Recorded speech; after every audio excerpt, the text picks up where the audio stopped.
And looking down the stat sheet right now, a guy we haven't seen much of who stepped up big for the Wildcats when they did have some injuries was KJ McClurg, true freshman, getting the most minutes among the true freshmen on the team. 16 minutes a game, 8.3 points, shooting 45% from the field. He was a guy who stepped up big when they had some guys down, and we've only seen him 3 minutes today. Another guy we mentioned, potential minutes restriction for Josh Hopkins, coming off a lower body injury, only 13 minutes compared to the 18 of Chiquenu, the 20 of Martinez, the 17 of Guadarrama. Josh Hopkins with just 13 so far. And for those guards coming back, this is probably the worst possible game for them to come back, just because of how physical, how athletic the UMBC guards are. They like to get up and down. They're not going to, sit in an offense, half-court offense and just let you sit down and play defense. So I think you're seeing that with Hopkins, you're seeing that with McClurg.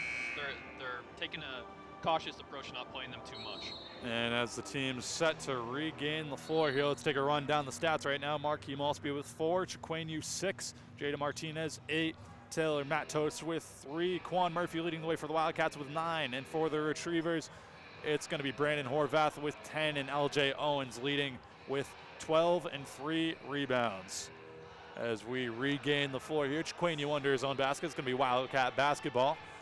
He's paired with Jada Martinez, Nick Guadarrama, Quan Murphy, and Josh Hopkins on the floor. For the Retrievers, it's Buniazith, it's Horvath, it's Wojcik, Keandre Kennedy, and LJ Owens. As the referees wait for the okay, and here we go. We're underway. Chiquenu with the ball under the hoop. Quan Murphy swinging right. Popped up over the top to Nick Guadarrama, finds Hopkins top of the key. Screened by Guadarrama. Hopkins driving towards the middle to the hoop, right hand off the glass, and that's good. 45-32 for the Retrievers. 13-point lead, 15-25 here to play in the second half. It's going to be Keandre Kennedy bringing the ball up for UMBC, met by Josh Hopkins at half court. Switched on to Quan Murphy. Keandre Kennedy has it in the right side corner, goes baseline, and that's going to be on the floor. That's going to be a hold on Quan Murphy, or a push, a foul of sorts on Quan Murphy. And now it's going to be on the floor. No one heading to the line here. That's going to be Quan Murphy's first on the day. Again, Nick Guadarrama leading the team with 3 personals. 15 to play here. That's LJ Owens under the hoop, looking for a retriever. He finds Kennedy up over the top near half court. Met by Hopkins. He fakes middle. Pops out to Buniazith. He goes to the right. He kicks it back out to LJ Owens. Screened by Horvath up top. Owens guiding left. Up and under against Jada Martinez, and he gets it with the right side hook. That's going to be 47-32. Retrievers 14:54 to play. Chiquenu to Guadarrama to Hopkins, swinging it around to the right side. Hopkins driving middle, loses the handle, and there's going to be another whistle. Something the UNH bigs are doing is, they're slipping every single screen and not setting any screens, sitting in there. I think the guards of UMBC are having an easy time getting over, stopping UNH's guards. Murphy, Chikungu haven't been able to get much. I think they need to stand in there, actually roll. Yep, Quan Murphy has it driving right to the hoop, and there's yet another whistle. That one's going against Murphy. That's going to be Murphy's second on the day. Horvath under the hoop, ready to take the ball out. And Josh, for both sides, 8 personal fouls in total for the entirety of the first half, all 20 minutes. So far, UMBC's got 5 minutes into the half. UNH has got 4. Yeah, I think they let them play a lot in the first half there.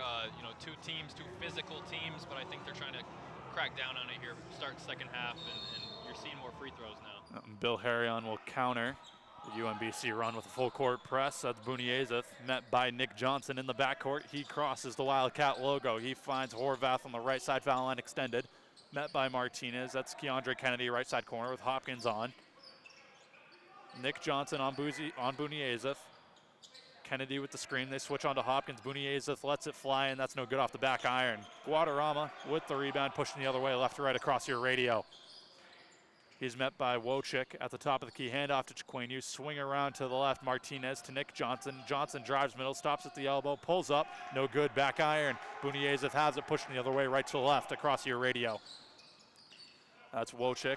Left side wing, couple up fakes for Guadarrama. Nothing doing there. Buniazith drives left, met by Guadarrama at the rim, and the defense not going to do it. That's going to push the lead to 17 for the Retrievers. This thing's starting to get out of hand here, Josh. 49-32, 13:42 to play. See Guadarrama being careful there. Already has 3 fouls. Didn't want to get another one, so couldn't really play his best D. Most definitely. We see KJ McClurg, as we mentioned a few minutes ago, goes to the scores table, ready to check in. It's Chiqueno at the top of the key. He finds Nick Johnson on the left side, dumps it down into Guadarrama, met by Buniezith in the post. Mismatch there, double team with Keandre Kennedy. Kicks out to Hopkins, cross court. No good from the right side three. Jada Martinez reels it in, though, for the offensive board. He's doubled down low. He skips it across to Hopkins, where he gives it another go. That one's no good either, and that one's going to Keandre Kennedy. It's going the other way.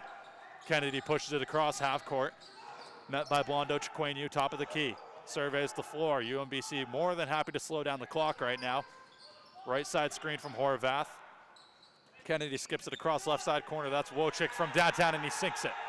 And that's going to push the lead to 20 points for the UMBC Retrievers. 52-32, 12:45 to play here in Lundholm.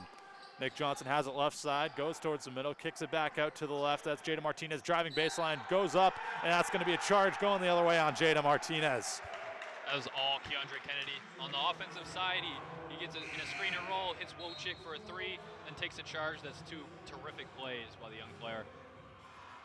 I've been really impressed by him today. He's got good pace. He's not fazed by any defense. You know, he just takes his time. Sees the floor well, can pass. Plays good defense as well. So I'm really impressed by him today. Kennedy 4 points, 6 boards, 2 fouls on the day. UNH continuing the full court press with Chiqueno marking LJ Owens in the backcourt. He drives left side to the hoop, and that's stripped by Chiqueno. That's staying here with the Retrievers, though. LJ Owens under his own basket, ready to inbound. He looks for a man. Skips it up over the top. That's Wojcik. Hand off to Horvath, where they find Kennedy up top, and he begins to direct traffic. He backs up again. UMBC, 6 seconds on the shot clock. 3 seconds. Pull up from the top of the key. No good from LJ Owens. Kennedy tracks it down, though. They get a fresh 20. Kennedy, again, UMBC more than happy to slow this game down right now. 20-point advantage. Kennedy puts a move on Jada Martinez. Pull up from top of the key, and that's no good. McClurg pulls it down. Gets it to Chiqueno, pushing right side in transition. Tries to drive middle. UMBC Retriever on the floor. So Lester, excuse me. McClurg back to Lester, top of the key. Pull up three, and that one rims out for Lester. Retrievers going the other way, right to left across your radio. LJ Owens has it. That's Keandre Kennedy. Handoff back to Owens, right side corner, marked by McClurg. Spins baseline, and that's going to be a foul on KJ McClurg. While Morangi walks this one off, let's take a look back at how the Wildcats got here today. Yannick Bright, the first goal of the afternoon, beats the defender around the edge and beats the goaltender in the top left corner to put them ahead 1-0. And the second one on the afternoon. Kamal to O'Driscoll to Fallberg. One move on net. Once again, just beats Heisel on the left.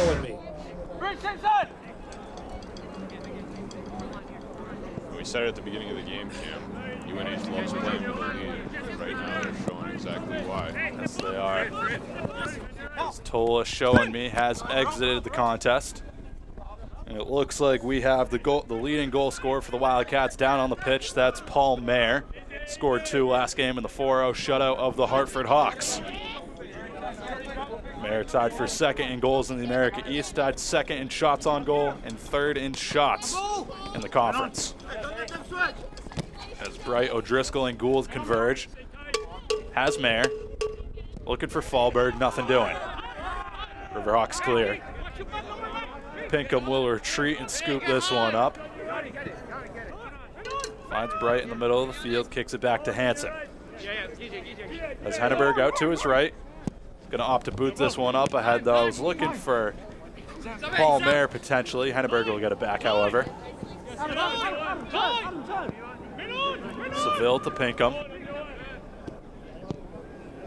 Give and go with Beall. Kamal looking for Mayer up ahead. Looks like he's going to win this race. Can he win it around the edge? Tries to put a move on Mamoot.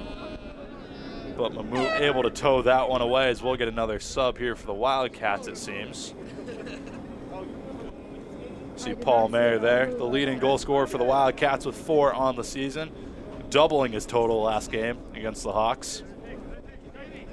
Yeah, like we were saying earlier, it's just seemed like he's been able to create opportunities and finish them for the Wildcats. Entering the game for the Wildcats, number 14, Diego Toribio. replacing number 10, Linus Fallberg. Linus Fallberg, who notched that second goal of the afternoon for UNH, will head to the bench with 18.5 to play here in this first half. UNH from the far corner, that's Henneberg. Poked away by Heisel. Riverhawks nearly clear that one. The Wildcats will keep it in their half of the field, however. Booted way up ahead by Seville.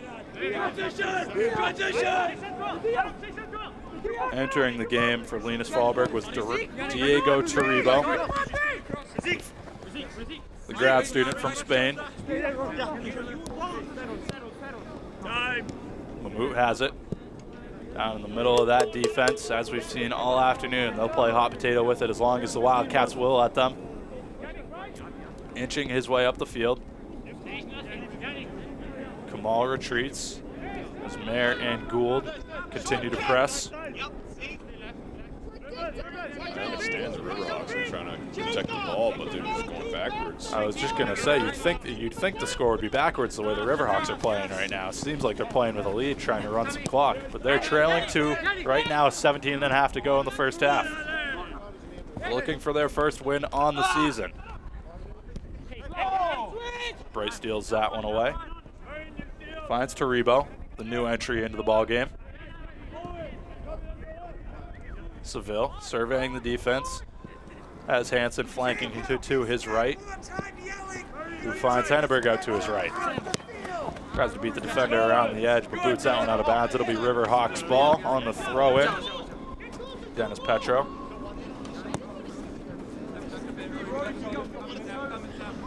Against the direct traffic, surveying the defense, trying to find the lane. Thinks he has one, but Rory O'Driscoll says no thank you. Up ahead to Paul Mayer, Jacob Gould. Torribo. Swung around to the other side, it's going to be Pinkham. Swung back around. Bridger Hansen right around that Wildcat logo to Torribo. Wildcats slowing things down, trying to find the passing lane. Has Kamal out to his left, who has Pinkham out to his left. Finds Mayer up ahead in the corner. Tries to center it. That's Torribo. That's Beall, Kamal, and that's wide right. Wildcats inches away from continuing to pour this one on. That would have been Beall, Kamal's third on the year. See Pinkham here. Has the edge to Torribo. Found Kamal, the one-timer with the left foot. Just wide right. They went left the first 2 times today. They tried to beat Heisel to the right. Oh, Kamal definitely wants that one back. That looks just like the goal he scored last week against Hartford. Well, Kamal with 2 goals on the season, tied for second. He had his 3rd assist of the year today on that second goal to Linus Fallberg. Bridger Hansen maneuvering his way past midfield, finds Kamal. No call from the official, that's Torribo. Swung across, looking for O'Driscoll, a little too far ahead, however. Gould on the press, spins around the pick, but can't get to it. Torribo's been very involved earlier for the Cats. Yep, similar to what we saw from Show and Me. All over the turf so far since entering the game. Torribo in the area now. Paul Mayer trailing.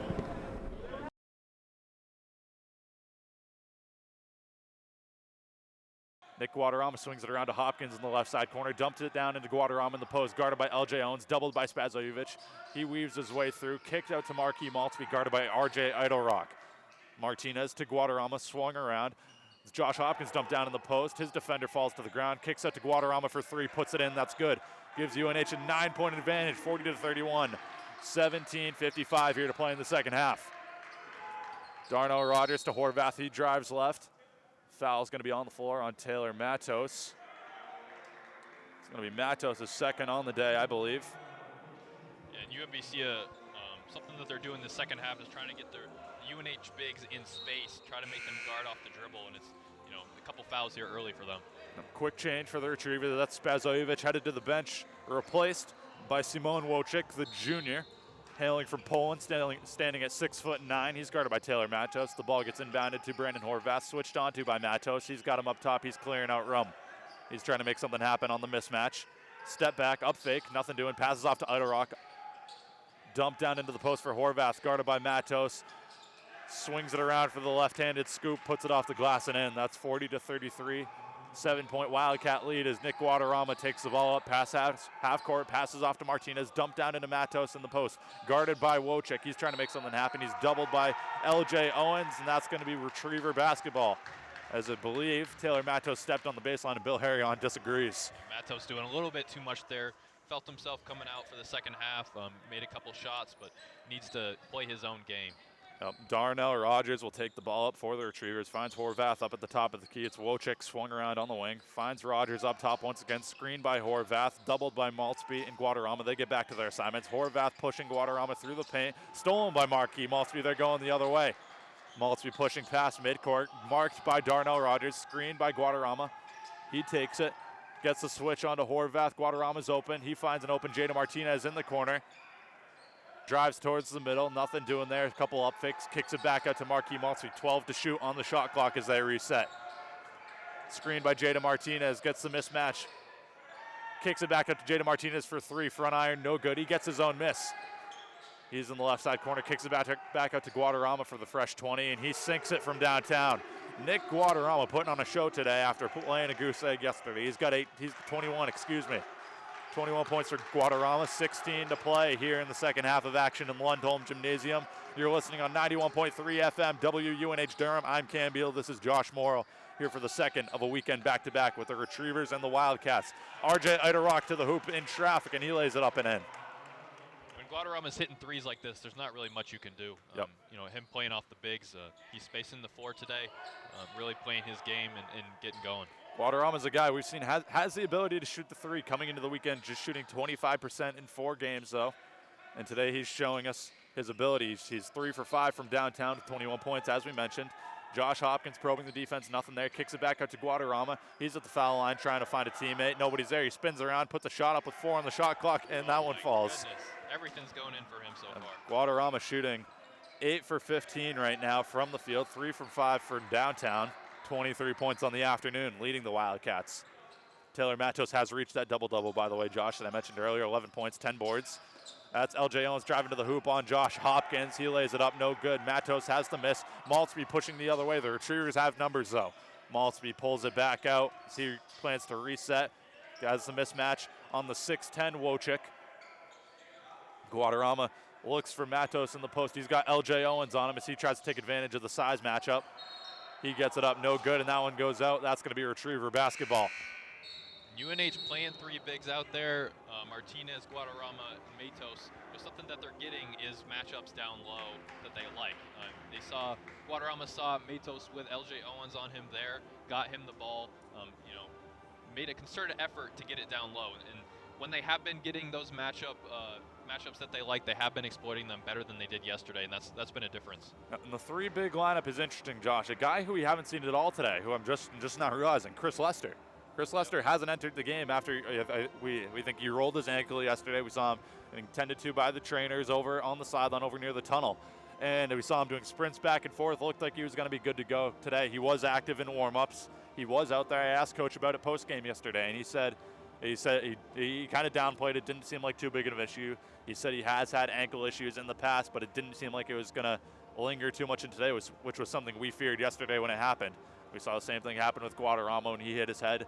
Symptoms kind of lingering into the next day, and that's clearly what's happening with Chris Lester today. Yeah, I'm sure the ankle definitely has something to do with it, but also the play of Taylor Matos. I mean, he's been, besides Guadarrama scoring, he's been their best player today, had the most energy defensively, and he's been active, so I don't think they've really needed Lester today. They saw it early in the game. They wanted Lester in the game to guard Spazojevic, and Matos have been doing a great job on him so far. Yep, the 3 big lineup it's an interesting one because normally you see it with Lester, Martinez, Guadarrama, and it's something that I asked Coach Harrion about early on in the season because they had trouble guarding smaller teams, and he said it's tough with Sean Sutherland now because Sutherland is at a 6'5" point guard. It gives you the ability to kind of play a small ball lineup while still having some taller guys out there, and having the 3 big lineup, it wasn't necessarily an advantage for UNH because they didn't get the matchups that they liked having those guys guarding a lot of smaller wings.